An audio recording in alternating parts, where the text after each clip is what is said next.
Profetas e Reis, capítulo 8. Apostasia nacional. Desde a morte de Jeroboão até ao aparecimento de Elias perante Acabe, o povo de Israel experimentou firme declínio espiritual. Governado por homens que não temiam a Jeová e que encorajavam formas estranhas de culto, a maioria das pessoas rapidamente perdeu de vista seu dever de servir ao Deus vivo e adotou muitas das práticas da idolatria. Nadab, filho de Jeroboão, ocupou o trono de Israel apenas por alguns meses. Sua carreira maléfica foi subitamente interrompida por uma conspiração encabeçada por Baasa, um de seus generais, para obter o controle do governo. Nadab foi morto, com toda a sua descendência na linhagem da sucessão, conforme a palavra do Senhor que dissera pelo ministério de seu servo, Aias, o Silonita, por causa dos pecados de Jeroboão, o qual pecou e fez pecar a Israel. 1 Reis, capítulo 15, versos 29 e 30. Assim pereceu a casa de Jeroboão. O culto idolátrico introduzido por ele tinha levado sobre os culpados ofensores os juízos retributivos do céu. E não obstante, os reis que se seguiram, Baasa, Elá, Zinri e Onri, durante o período de aproximadamente 40 anos, continuaram no mesmo curso fatal da perversidade. Durante a maior parte deste período de apostasia em Israel, Asa reinava no reino de Judá. Por muitos anos, Asa fez o que era bom e reto aos olhos do Senhor seu Deus, porque tirou os altares dos deuses estranhos e os altos, e quebrou as estátuas, e cortou os bosques.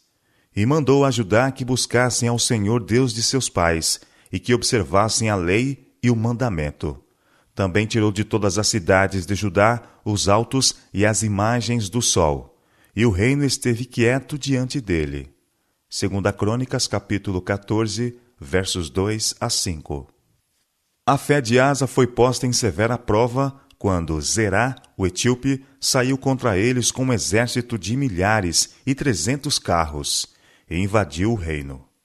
Nesta crise, Asa não pôs sua confiança nas cidades fortes em Judá, que ele havia construído, com muros e torres, portas e ferrolhos, nem nos varões valentes de seu exército cuidadosamente treinado.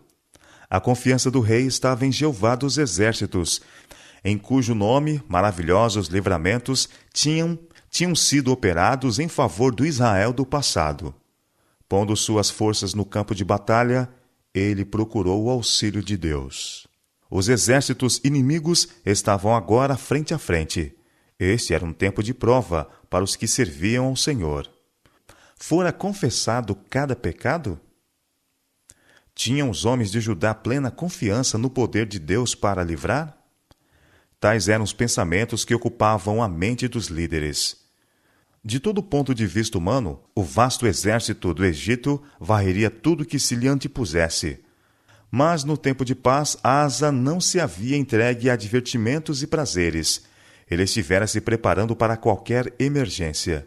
Tinha um exército preparado para o conflito. Havia procurado levar seu povo a fazer sua paz com Deus. E agora, embora suas forças fossem em número inferior às do inimigo, sua fé naquele em quem tinha posto sua confiança não enfraqueceu.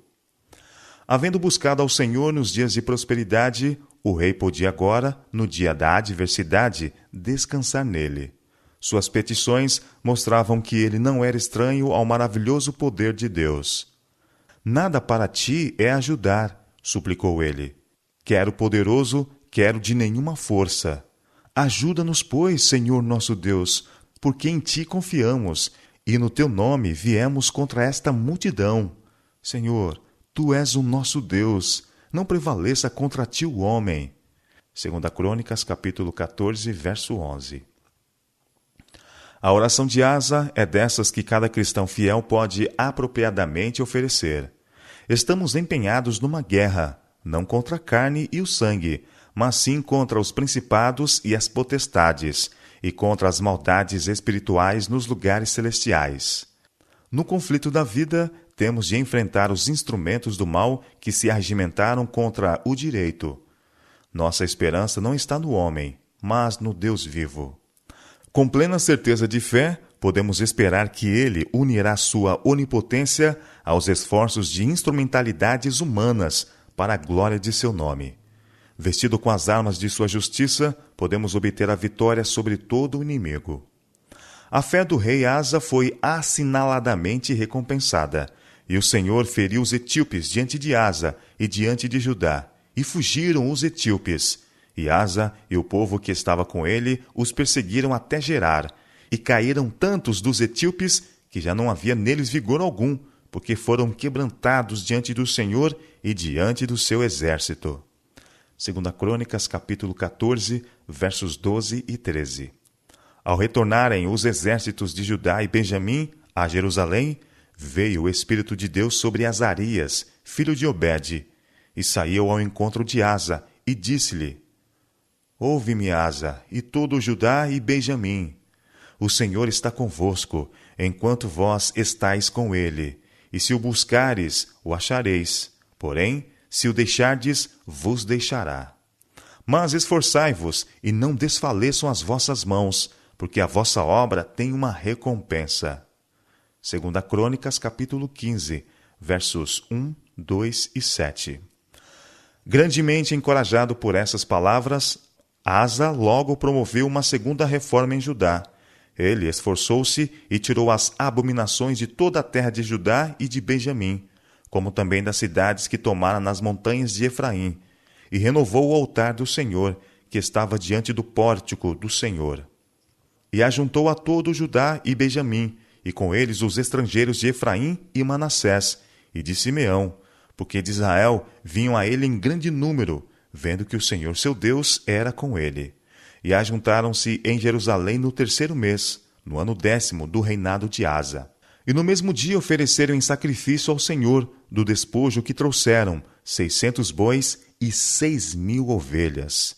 E entraram no concerto de buscarem ao Senhor, Deus de seus pais, com todo o coração e com toda a sua alma. E o acharam. E o Senhor lhes deu repouso em redor.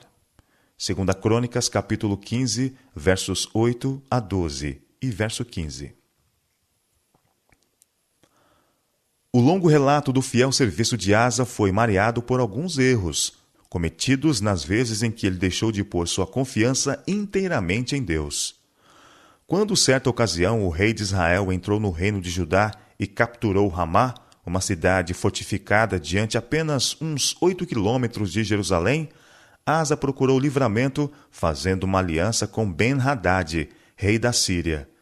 Esta falha em não confiar somente em Deus, nos tempos de necessidade, foi severamente reprovada por Anani, o profeta, que apareceu perante Asa com a mensagem: Portanto, confiaste no rei da Síria, e não confiaste no Senhor teu Deus? Portanto, o exército do rei da Síria escapou da tua mão. Porventura não foram os etíopes e os líbios um grande exército com muitíssimos carros e cavaleiros? Confiando tu, porém, no Senhor, ele os entregou nas tuas mãos. Porque, quanto ao Senhor, seus olhos passam por toda a terra, para mostrar-se forte para com aqueles cujo coração é perfeito para com ele. Nisto, pois, procedeste loucamente, porque desde agora haverá guerras contra ti. 2 Crônicas, capítulo 16, versos 7 a 9. Em lugar de humilhar-se perante Deus por causa de seu erro, Asa se indignou contra o vidente e lançou na casa do tronco, porque disto grandemente se alterou contra ele. Também Asa, no mesmo tempo, oprimiu alguns do povo.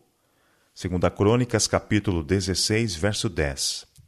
E caiu Asa doente de seus pés no ano 39 de seu reinado. Grande por extremo era sua enfermidade, e contudo, na sua enfermidade, não buscou ao Senhor, mas antes aos médicos. 2 Crônicas, capítulo 16, verso 12. O rei morreu no 41º ano do seu reinado, e foi sucedido por seu filho, Josafá. 2 anos antes da morte de Asa, Acabe começou a reinar no reino de Israel. Seu reinado foi marcado desde o início por uma estranha e terrível apostasia. Seu pai, Onri, O fundador de Samaria tinha feito o que parecia mal aos olhos do Senhor e fez pior do que todos quanto foram antes dele. Mas os pecados de Acabe foram ainda maiores. Ele fez muito mais para irritar o Senhor Deus de Israel do que todos os reis de Israel que foram antes dele, agindo como se fora coisa leve andar nos pecados de Jeroboão, filho de Nebate. 1 Reis, capítulo 16, versos 33 e 31. Não contente com encorajar as formas de serviço religioso seguidas em Betel e Dan, ousadamente levou o povo a grosseiro paganismo, substituindo o culto de Jeová pelo de Baal. Tomando por esposa a Jezabel, filha de Et-Baal, rei dos Sidônios e sumo sacerdote de Baal, Acabe serviu a Baal e se encurvou diante dele, e levantou um altar a Baal na casa de Baal que edificara em Samaria. 1 Reis, capítulo 16, versos 31 e 32. Acabe não somente introduziu o culto de Baal na metrópole do reino, mas sob a liderança de Jezabel, erigiu altares pagãos em muitos lugares altos, onde, ao abrigo de bosques circundantes, os sacerdotes e outros relacionados com esta sedutora forma de idolatria exerciam sua danosa influência, até que quase todo Israel estava indo após Baal. Ninguém fora como Acabe, que se vendera para fazer o que era mal aos olhos do Senhor, porque Jezabel, sua mulher, o incitava. E fez grandes abominações, seguindo os ídolos, conforme a tudo o que fizeram os amorreus, aos quais o Senhor lançou fora da sua possessão de diante dos filhos de Israel. 1 Reis, capítulo 21, versos 25 e 26. Acabe era fraco em capacidade moral. Sua união por casamento com uma mulher idólatra, de caráter decidido e temperamento definido, resultou em desastre tanto para ele como para a nação. Destituído de princípio e sem nenhuma alta norma de reto proceder, seu caráter foi facilmente modelado pelo espírito determinado de Jezabel. Sua natureza egoísta era incapaz de apreciar as mercês de Deus a Israel e seus próprios deveres como guardião e líder do povo escolhido. Sob a danosa influência do reinado de Acabe, Israel afastou-se do Deus vivo e corrompeu seus caminhos perante ele. Por muitos anos tinham estado a perder o senso de reverência e piedoso temor. E agora parecia não haver ninguém que ousasse expor a vida, colocando-se abertamente em oposição à predominante blasfêmia. A escura sombra da apostasia cobria toda a terra. Imagens de Baal e Astarote estavam em todo lugar para serem vistas. Templos idólatras e bosques consagrados em que se adoravam as obras das mãos dos homens foram multiplicados. O ar estava poluído com o fumo dos sacrifícios oferecidos aos falsos deuses. Montes e vales ressoavam com o ébrio clamor de um sacerdote pagão que sacrificava ao sol, à lua e às estrelas. Pela influência de Jezabel e de seus ímpios sacerdotes, o povo fora ensinado que os ídolos que haviam sido erguidos eram divindades que regiam por seu místico poder os elementos da terra, fogo e água. Todas as dádivas do céu, os regatos, as fontes de águas vivas, o suave orvalho, os chuveiros de águas que refrigeravam a terra e faziam que os campos produzissem com abundância, eram atribuídos ao favor de Baal e Astarote, em vez de ao doador de toda a boa dádiva e todo dom perfeito. O povo esqueceu-se de que montes e vales, rios e fontes estavam nas mãos do Deus vivo, que ele controlava o sol, as nuvens do céu e todos os poderes da natureza. Por intermédio de fiéis mensageiros, o Senhor enviou repetidas advertências ao rei apóstata e ao povo. Mas vãs foram essas palavras de reprovação. Debalde, os inspirados mensageiros sustentaram o direito de ser Jeová o único Deus em Israel. Em vão exaltaram as leis que ele lhes havia confiado. Seduzidos pela suntuosa exibição e os fascinantes ritos da idolatria, o povo seguia o exemplo do rei e sua corte, e se entregava aos intoxicantes e degradantes prazeres de um culto sensual. Em sua cega loucura, preferiram rejeitar a Deus e seu culto. A luz que lhe fora tão graciosamente concedida tornara-se em trevas. o fino ouro havia se tornado fosco. Ah, como a glória de Israel se havia ido! Nunca dantes o povo escolhido de Deus caíra tão baixo na apostasia. Havia 450 profetas de Baal, além de 400 profetas de Azera. 1 Reis, capítulo 18, verso 19. Nada menos que o milagroso poder operador de Deus poderia preservar a nação de destruição total. Voluntariamente, Israel havia se separado de Jeová. Todavia, o Senhor, por compaixão, ainda anelava por aqueles que haviam sido levados ao pecado, e estava prestes a enviar-lhes um de seus mais poderosos profetas, por cujo intermédio poderia